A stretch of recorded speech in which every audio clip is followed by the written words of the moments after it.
Hi guys, welcome back to my channel mathematics by Akanksha. और हम लोगों ने लास्ट लेक्चर में फंक्शंस वाला टॉपिक था वो डिस्कस किया था।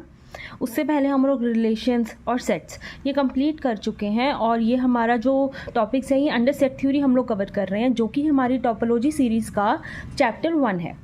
और आज हम लोग हमारी सेट थ्योरी का लास्ट टॉपिक जो है डिनोमरेबिलिटी एंड कार्डिनलिटी, हम लोग इसको डिस्कस करने वाले हैं। ये टॉपिक कंप्लीट करने के बाद हमारा जो चैप्टर 1 है टोपोलॉजी का वो कंप्लीट हो जाएगा। इसके नोट्स मैं आपको टेलीग्राम ग्रुप में दूंगी। आई ट्राई कि आज मैं इसको कंप्लीट करवा दूं, बट इफ़ इन केस इसमें अगर कुछ भी और चीज़ें ऐड ऑन करनी होंगी तो मैं इसमें एक लेक्चर और भी लूँगी। अदरवाइज़ हम लोग इसी पे कंप्लीट करेंगे आज। ओके गाइज, तो हम लोग क्या करते हैं, अब हम लोग डिनोमरेबिलिटी और कार्डिनलिटी को स्टार्ट करते हैं। But before hand I request every one of you, please like my video, share it to the maximum people, as well as please subscribe if you haven't done till now. Okay guys, so let us begin. तो डिनोमरेबिलिटी और cardinality में सबसे पहली जो definition है वो है equivalent sets की। अब दो सेट्स इक्वलेंट कब होते हैं, ठीक है, अगर वो 1 1 और ऑन टू हो तभी हम लोग उसको क्या बोलते हैं, इक्वलेंट सेट्स बोलते हैं। फॉर एन एग्जाम्पल, सपोज करो मेरे पास कोई दो सेट हैं ए और बी, ठीक है। अब ए सेट है वो बी सेट के इक्वलेंट तब होगा, इक्वलेंट को ना हम लोग बाय सिंबल इस तरीके से लिखते हैं, ठीक है। और ये तभी होगा अगर कोई फंक्शन एग्जिस्ट करेगा इन दोनों में जो कि 1 1 है और ऑन टू भी है, तभी हम लोग उसको इक्वलेंट सेट बोलेंगे। अब आप आज मेरा ये आई थिंक 7th लेक्चर होगा सेट थ्योरी का, और मे बी 6th में भी। तो इस लेक्चर को देखने से पहले I request every one of you please view the previous lectures, because आज का जो लेक्चर है वो आपको समझ में नहीं आएगा अगर आपको पिछले लेक्चर्स नहीं देखे हुए। आई नो जो सेट्स का ये टॉपिक है ये +1 से ही स्टार्ट हो जाता है, वही चीज़ें हम लोग एक बार फिर से गो थ्रू कर रहे हैं, कुछ एडिशंस हैं कुछ नहीं है, ठीक है। लेकिन अब 1 1 ऑन टू जिन बच्चों को उनकी डेफिनेशन अभी क्लियर नहीं है तो मैं उनसे रिक्वेस्ट करती हूँ आप पिछला फंक्शंस वाला लेक्चर तक प्लीज़ ज़रूर देखो, क्योंकि उसमें हम लोगों ने 1 1 और ऑन टू को अच्छे से एक्सप्लेन किया हुआ है, ठीक है। इक्वलेंट सेट्स, इक्वलेंट रिलेशंस हम लोग सब डिस्कस कर चुके हैं एक बार, आप लोग फिर से उनको गो थ्रू ज़रूर करो। आई होप तो भी आपको इक्वलेंट सेट्स के बारे में पता होगा। अब एक रिमार्क है, हम लोग इसको देखते हैं। कहते हैं if A is equivalent to B we also say A is equipotent to B और A has same cardinality as that of B। तो अब इसका क्या मतलब है, कहते हैं कि अगर कोई दो सेट्स हैं सपोज A और B, ठीक है, और A और B आपस में इक्वलेंट है तो जो A की कार्डिनलिटी है वो भी B के इक्वल ही होगी। कार्डिनलिटी का मतलब जितने एलिमेंट्स A में लाई करेंगे उतने एलिमेंट्स B में भी लाई करेंगे, मतलब उनमें नंबर ऑफ एलिमेंट्स जो होंगे ना वो सेम होंगे, ठीक है गाइस। तो इसकी एग्जाम्पल देख लेते हैं अब एक, ठीक है। हम लोग फर्स्ट एग्जांपल देखते हैं। Let n be a set of natural numbers. एक सेट है हमारे पास जिसमें सारे के सारे नेचुरल नंबर्स हैं, यानी कि इनफाइनाइट सेट है, नेचुरल नंबर्स की एंडिंग तो कोई भी नहीं है, ठीक है। And e be the set of the even natural numbers. वो सेट e एक वो सेट है जिसमें सारे के सारे इवन नेचुरल नंबर्स हैं, ठीक है। यानी n एक ऐसा सेट जिसमें सारे के सारे नेचुरल नंबर्स हैं, e एक ऐसा सेट है जिसमें सारे के सारे इवन नेचुरल नंबर्स हैं। Then we can define a map. कहते हैं हम लोग एक मैप डिफाइन करेंगे f, जो कि नेचुरल नंबर से किस पे जा रहा है, e के ऊपर जा रहा है, ठीक है। और फंक्शन क्या है, fn इक्वल्स टू 2n, ठीक है। अब सबसे पहले हम लोग देखते हैं कि क्या ये जो सेट इन लोगों ने एक मैपिंग जो यहाँ पे डिफाइन की है, जो फंक्शन f डिफाइन किया है, क्या ये डिनोमिनेबल है। और डिनोमिनेबल होने के लिए क्या कंडीशन ज़रूरी है कि उसका 1 1 और ऑन टू होना ज़रूरी है, ठीक है। अब हम सबसे पहले तो वो चेक करते हैं कि क्या ये 1 1 और ऑन टू है। तो मैंने इस चीज़ को कुछ इस तरीके से रिप्रेजेंट करवाया है, जिसमें मेरा एक सेट है नेचुरल नंबर्स का और ई मेरा एक सेट है जो कि इवन नेचुरल नंबर्स का है। हमें फंक्शन जो दिया है वो ये है कि fn इक्वल्स टू 2n है, ठीक है। सबसे पहले हम n किसको लेंगे, 1 ले लेंगे। अगर मैं n को 1 पुट करती हूँ तो मेरे पास 2 आएगा, यानी 1 की मैपिंग किस पे जा रही है, 2 पे, ठीक है। अब 2, अगर मैं n को 2 पुट करूँगी तो 2 किसके साथ मैप हो जाएगा, 4 पे। अगर मैं n को 3 पुट करूँगी तो 6 के साथ, 4 पुट करूंगी तो 8 के साथ, यानी कि जो मेरा 1 है अब उसकी इमेज क्या है, 2, ठीक है। 2 की इमेज क्या बन गई, 4, 3 की 6 और 4 की 8, ठीक है। हमने सारी मैपिंग कर ली। अब देखो n के हर एक एलिमेंट की अपनी एक इमेज एग्जिस्ट कर रही है ई सेट में, ठीक है, और वो इमेज भी यूनिक इमेज है, ठीक है, यूनिक इमेज है इसलिए हम लोग उसको क्या बोलेंगे कि ये 1 1 भी है और ये ऑन टू भी है, जिससे हम लोग ये बोल सकते हैं कि ये मेरी जो मैपिंग डिफाइन की गई है एन से लेके ई तक की वो डिनमरेबल है। ठीक है, तो ये एग्जांपल यहाँ पे क्लियर हुई आपको। ठीक है, अब हम क्या करते हैं, इसी के बेस पे हमारे पास 2-3 एग्जांपल्स और दी हुई हैं, इसको आप लोग स्टडी करना। इफ़ इन केस कोई डाउट आता है तो आप मुझसे पूछ सकते हो। ठीक है, अब हम लोग क्या करते हैं, मूव करते हैं थ्योरम के ऊपर। ठीक है, अब थ्योरम क्या है हमारी, the equivalent relation is an equivalence relation. कहते हैं कि जो इक्विवेलेंट रिलेशन है वो इक्विवेलेंस रिलेशन है, हमें ये प्रूफ करके देना है। अब इक्विवेलेंट रिलेशन की वही 3 चीज़ें हैं जो प्रूफ करवानी है, यानी कि रिफ्लेक्सिव, सिमेट्रिक और ट्रांजिटिव। अगर कोई भी फंक्शन ये तीनों प्रॉपर्टीज़ को होल्ड करेगा तो इक्विवेलेंस रिलेशन कहलाएगा, अदरवाइज वो इक्विवेलेंस रिलेशन नहीं होगा अगर कोई एक भी प्रॉपर्टी फेल हो गई तो। ठीक है, इसलिए मैंने बोला कि आज के लेक्चर से पहले पिछले लेक्चर कवर करने ज़रूरी है, क्योंकि इस टॉपिक के ऊपर हम फुल फ्लेज एक लेक्चर ले चुके हैं पहले भी। ठीक है, आपको ये टॉपिक रिलेशंस के अंडर मिलेगा जिसमें आप इसको अच्छे से स्टडी कर सकते हो विद एन एग्जांपल्स। हम लोगों ने काफ़ी चीज़ें वहाँ पे क्लियर की थी। ठीक है, अब हम लोग इस थ्योरम में डायरेक्टली वहीं से इस चीज़ों को अप्लाई करेंगे। ठीक है, सबसे पहले हम लोग रिफ्लेक्सिव की बात करते हैं। ठीक है, since the identity mapping, identity mapping हम लोग डिस्कस करके हटे हैं पिछले लेक्चर में मेरे हिसाब से। ठीक है, आइडेंटिटी मैपिंग का क्या मतलब होता है, खुद से खुद की मैपिंग। ठीक है, खुद से अगर ए कोई सेट है तो यानी कि ए की ए से ही मैपिंग हो तो हम लोग उसको क्या बोलते हैं, आइडेंटिटी मैपिंग। ठीक है, सिंस द आइडेंटिटी मैपिंग ए से ए, इसको हम लोगों ने इस तरीके से डिफाइन करवाया है, इज बोथ 1 1 एंड ऑन 2। अब इसको हम लोग देखते हैं, मैंने जैसे अभी बोला कि पिछले लेक्चर में हम लोग ये करके हटे हैं, तो ये रही। ठीक है, आइडेंटिटी मैपिंग जिसमें खुद से खुद तक की मैपिंग हुई थी। अब ये जो सेट है ये 1 1 भी है, ये ऑन टू भी है, इसलिए हम लोग बोलते हैं कि जो आइडेंटिटी मैपिंग क्या होती है, ये डिनोमिनेबल है, इट मीन्स ये रिफ्लेक्सिव है। खुद से खुद तक की मैपिंग यानी कि 1 1 और ऑन टू की प्रॉपर्टी को ये सेटिस्फाई करता है, इसलिए ये रिफ्लेक्सिव हुआ। अब नेक्स्ट हम चलते हैं हमारी सिमेट्रिक की प्रॉपर्टी पे। कहते हैं अगर ए और बी 2 सेट हैं और ए है वो रिलेटेड इक्विवेलेंट है बी के। ठीक है, तो हम एक मैप एफ डिफाइन करेंगे जो कि ए से बी तक का है, जो कि अब ये इक्विवेलेंट है। इक्विवेलेंट तभी होगा अगर 1 1 और ऑन टू है।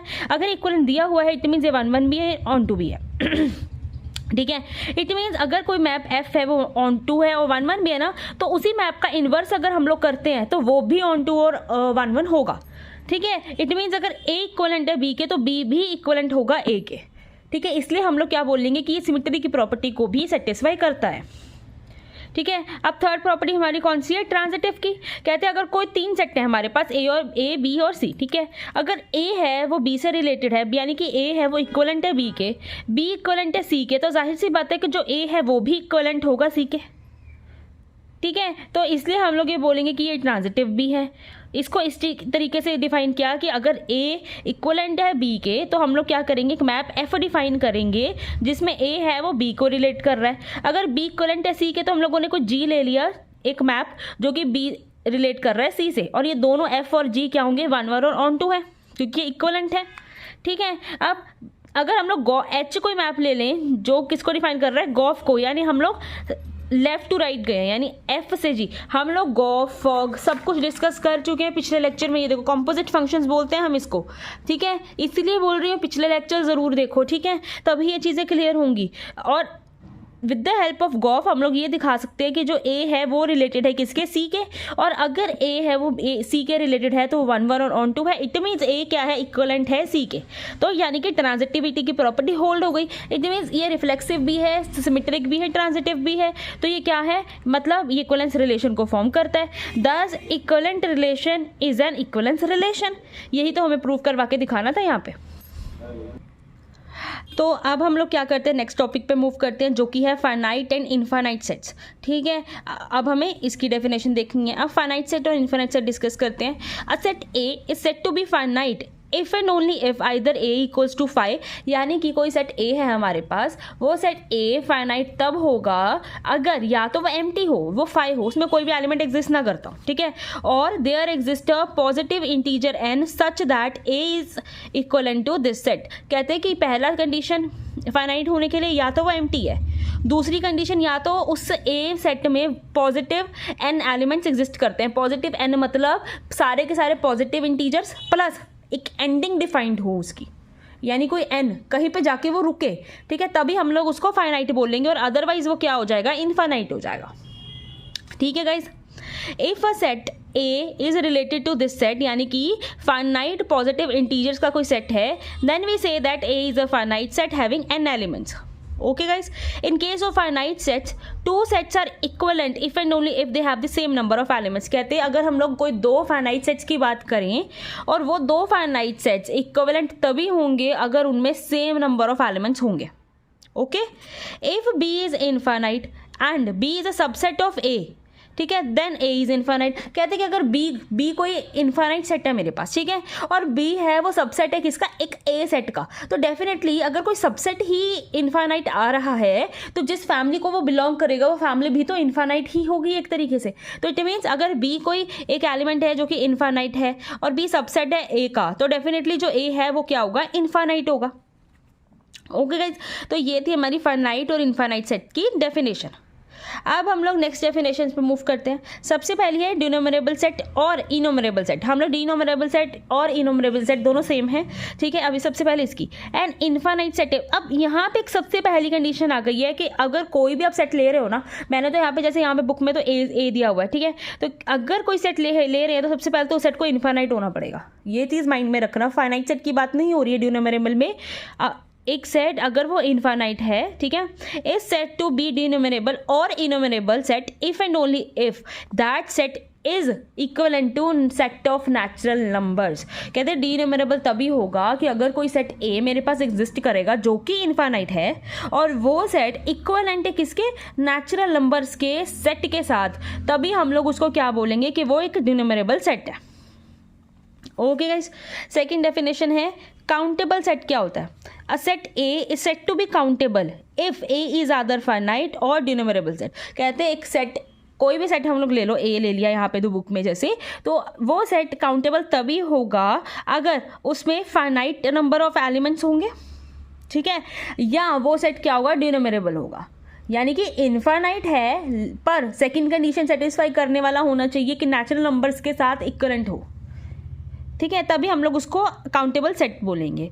अब अनकाउंटेबल सेट, पहली बात काउंटेबल का मतलब फाइनाइट था, अनकाउंटेबल का मतलब एक infinite set which is not denumerable is set to be an uncountable set. एक ऐसा सेट जो कि इनफाइनाइट है और वो डिनोमिनेबल नहीं है, हम लोग उसको क्या बोलते हैं, अनकाउंटेबल सेट। ओके गाइज, अब इसी के एक एग्जांपल ले लेते हैं। कहते हैं लेट जेड, जेड क्या है, B a set of integers, एक इंटीजर्स का सेट है, इंटीजर्स में नेगेटिव पॉजिटिव जीरो सब कुछ आता है, तो हमने बस वही सेट में लिखा हुआ है, ठीक है। Then there exist a function, कहते हैं जेड कोई एक हमारे पास सेट है इंटीजर्स का, तो एक कोई फंक्शन एफ एग्जिस्ट करेगा जो कि नेचुरल नंबर्स के सेट से इंटीजर्स के सेट पर जा रहा है, ठीक है। और उन्होंने उसकी डेफिनेशन ये दी है कि एफ एन है वो n/2 होगा अगर n हम लोग कोई इवन नंबर चूज़ कर रहे हैं, और अगर वो n-1/2 होगा अगर हम लोग n कोई और नंबर चूज़ कर रहे हैं, ठीक है। तो अब सबसे पहले तो हमें ये प्रूव करना होगा कि क्या ये फंक्शन 1 1 और ऑन 2 है, ठीक है, with the set of natural numbers, ठीक है। अगर वो इस कंडीशन को सेटिस्फाई करेगा तभी हम लोग बोलेंगे कि वो डिनोमिनेबल है, ठीक है। यहाँ पे तो इन लोगों ने डायरेक्टली लिखा है, तो मैं आपको एक्सप्लेन करती हूँ कि डिनोमिनेबल कैसे होगा, ठीक है। तो ये देखो, सबसे पहले मैंने क्या किया, एक नेचुरल नंबर्स का सेट ले लिया, ठीक है, फिर मैंने इंटीजर्स का सेट ले लिया एक, जो हमें बोला गया है, हमें एक एफ फंक्शन डिफाइन किया गया है जो कि n से z तक गया। अब हम लोगों ने क्या किया, जो डेफिनेशन दे रखी है ना फंक्शन की, ये वाली, कि अगर n हम लोग इवन ले लें तो हमारे पास n/2 हमें अप्लाई करना है, तो मैं क्या करूँगी, n को ना सबसे पहले इवन नंबर ले लेती हूँ 2, ठीक है। मैंने n को 2 लिया तो n/2 की डेफिनेशन अप्लाई करनी है, n पुट करो तो क्या आ गया 1, यानी अगर मैं 2 पुट कर रही हूँ तो मेरी इमेज क्या आ रही है, 1 आ रही है, तो मैंने इसको 1 के साथ मैप किया, ठीक है।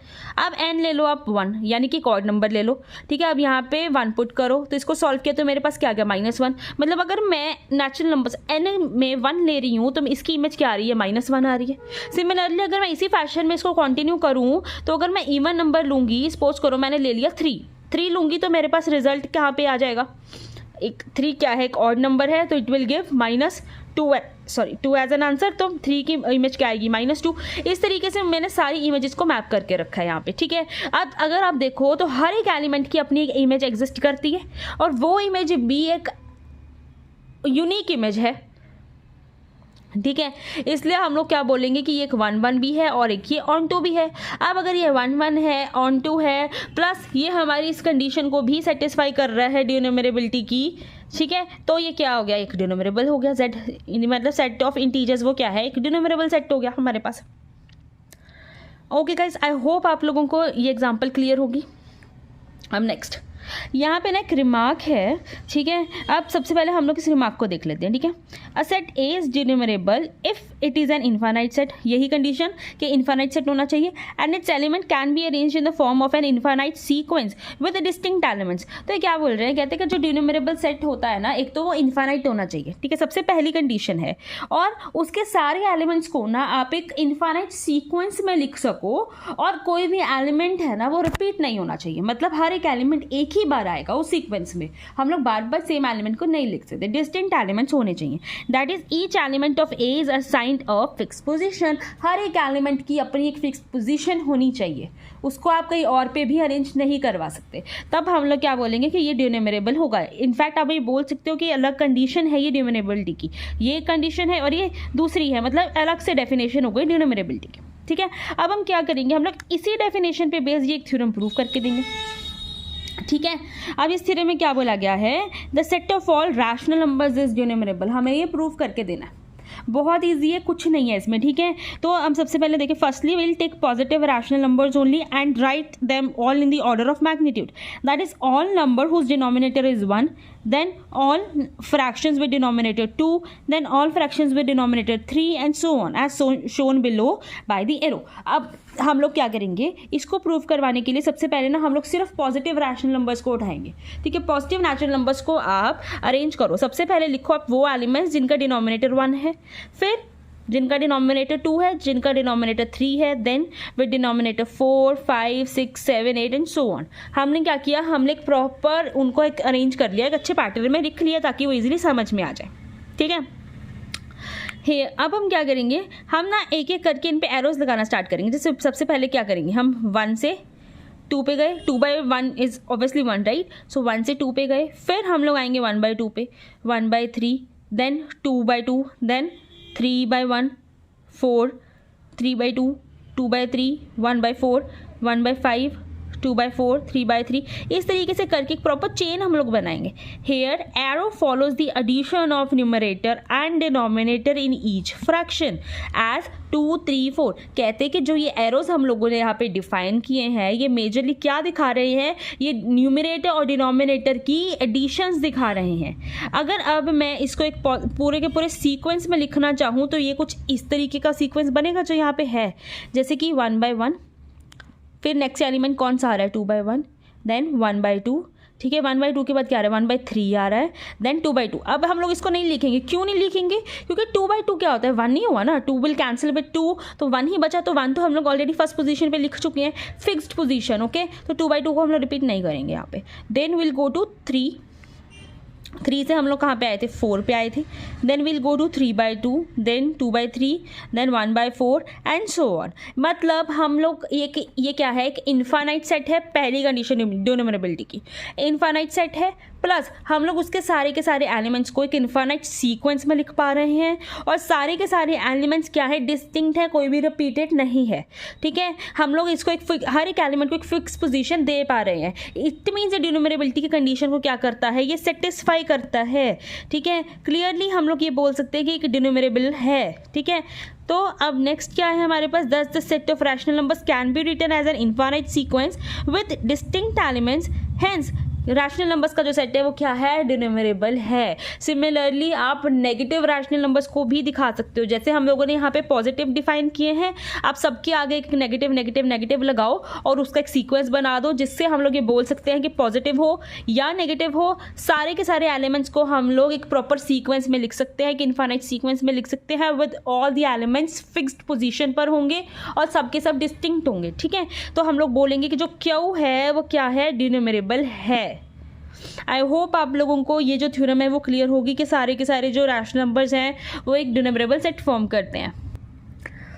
ओके गाइस, तो अब हम लोग मूव करते हैं हमारी नेक्स्ट थ्योरम पे, जो कि है every subset of a denumerable set is countable. हमें अब क्या प्रूव करवा के दिखाना है कि सपोज हमारे पास कोई एक डिन्यूमरेबल सेट है और हमने उसका एक सबसेट ले लिया, ठीक है, उसका जो भी सबसेट आएगा वो भी एक काउंटेबल सेट होगा, हमें ये प्रूव करके देना है। तो सबसे पहले हम क्या करते हैं, एक बार फिर से काउंटेबल की डेफिनेशन को देखते हैं।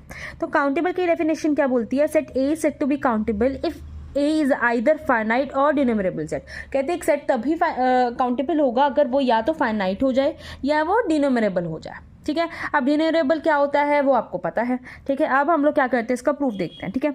Late A be a denumerable set, हम लोगों ने ए कोई डिनोमिनेबल सेट ले लिया, then A can be written as an infinite sequence with distinct elements. वही डेफिनेशन जो हम लोगों ने अभी पिछली थ्योरम में यूज़ की थी, ये रिमार्क वाली, कि हम लोग ए के जितने भी एलिमेंट्स हैं उनको एक इन्फिनिट सीक्वेंस में लिख सकते हैं with all the elements distinct, मतलब सारे के सारे एलिमेंट्स क्या होंगे, डिफरेंट होंगे। तो मैंने उसको कुछ इस तरीके से रिप्रेजेंट करवाया जिसमें मेरे पास एलिमेंट्स आ गए A1 A2 A3 AN and so on, मतलब इन्फिनिट एलिमेंट्स है, कोई भी एंडिंग नहीं है।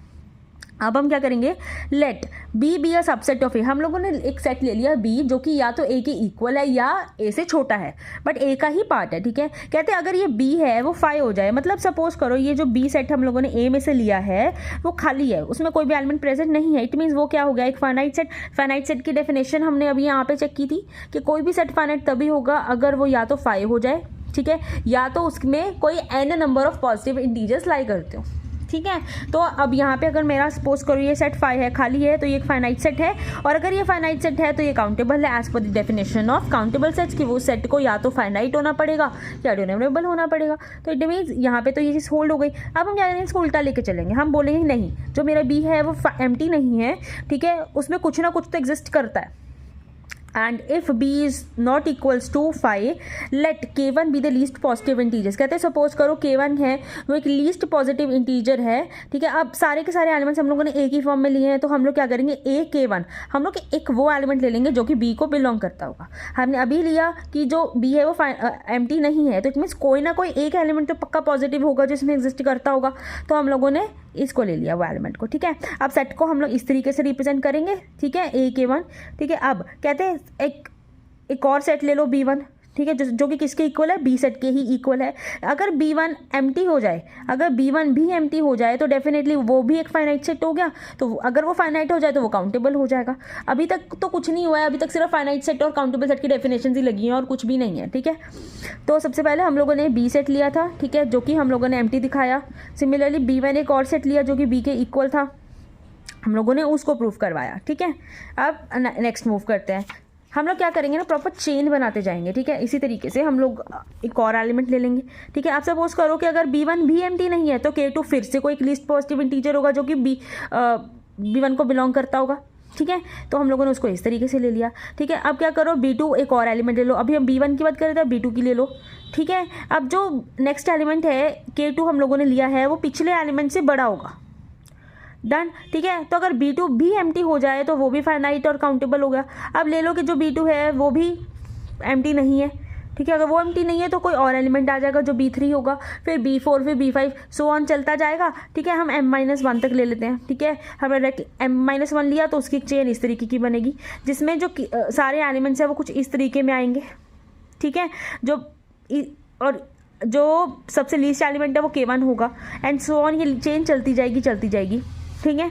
तो इससे हम लोग ये बोल पाएंगे कि जो मेरा नेचुरल नंबर्स का सेट है वो इक्वलेंट है किसके, बी सेट के इक्वल है, इक्वलेंट हो गया। जो नेचुरल नंबर्स का सेट है वो इक्वलेंट है बी के, और अगर वो इक्वलेंट है बी के तो डेफिनेटली वो 1 1 भी है, वो ऑन टू भी है, और अगर वो 1 1 और ऑन टू है तो वो डिनोमिनेबल भी होगा, ठीक है। और अगर कोई भी सेट एक फाइनाइट हो या डिनोमिनेबल हो तो वो काउंटेबल सेट होता है as per the definition of countable set, ठीक है। तो मैंने इररिलेवेंट स्टेप्स थे ना वो नहीं डिफाइन किए, मतलब लिख भी सकते हैं, नहीं भी लिख सकते, that is all up to you, ठीक है। कोई एज एन कंपल्शन नहीं होता है, जितना मेरा मेन मोटिव है आपको समझाना कि आपको चीज़ें समझ में आए। तो गाइस इसको गो थ्रू करना, अगर कोई डाउट आता है तो डू लेट मी नो, ठीक है। अभी के लिए हम लोग इस लेक्चर को यहीं पे ड्रॉप आउट करते हैं। Okay guys, thank you so much.